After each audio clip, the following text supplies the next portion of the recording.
Mga boss, andito ulit ako ngayon sa aking isang design project. Ayan, para mag-evaluate ng quality at status. Ganun din para mag-suggest ng mga bagay na makakatulong para sa matapos ng maayos itong project. So sa ngayon, ang update dito sa aking isang design project, nakabuhos na sila ng 15 poste, 3 na lang ang kulang. Doon banda sa may magiging deck sa ibabaw ng garahe. So lahat naman ng poste ay nasa hulog at makinis din. Walang ampaw. Ito yung advantage ng paggamit ng pinulik, mga boss. Medyo mahal lang konti ang pinulik kumpara sa plywood, pero sulit naman dahil mas quality at nagagamit din ang pinulik ng 3 hanggang 4 na gamitan.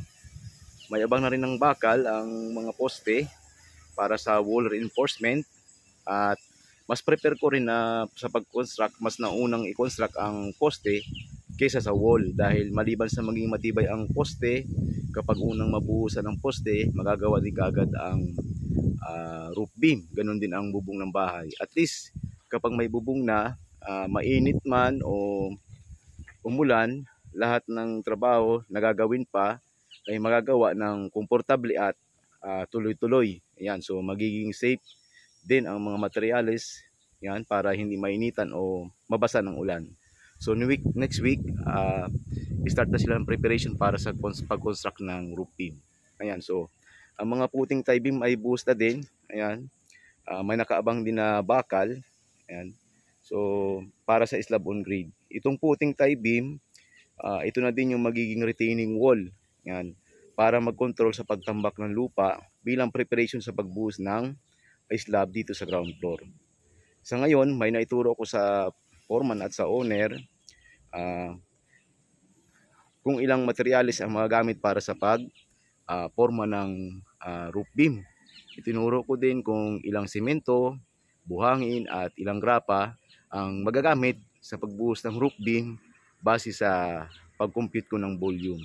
So na-estimate ko na rin kung ilang araw bubuhusan ng manong-mano itong roof beam.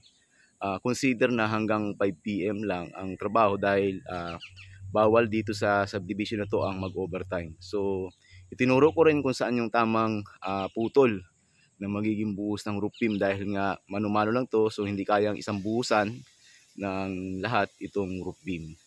So okay mga boss, sinisilip ko itong isang aking design project hindi lang para matiyak na quality ang pagkagawa base sa plano, kundi para makatulong na rin sa pag-estimate ng mga gamit at tamang sequence ng trabaho, at nang sa ganon mapabilis itong matapos. At ayun, so para makatipid rin yung owner. Ayan, so maraming salamat sa panonood nyo mga boss, at hanggang dito lang muna. Salamat.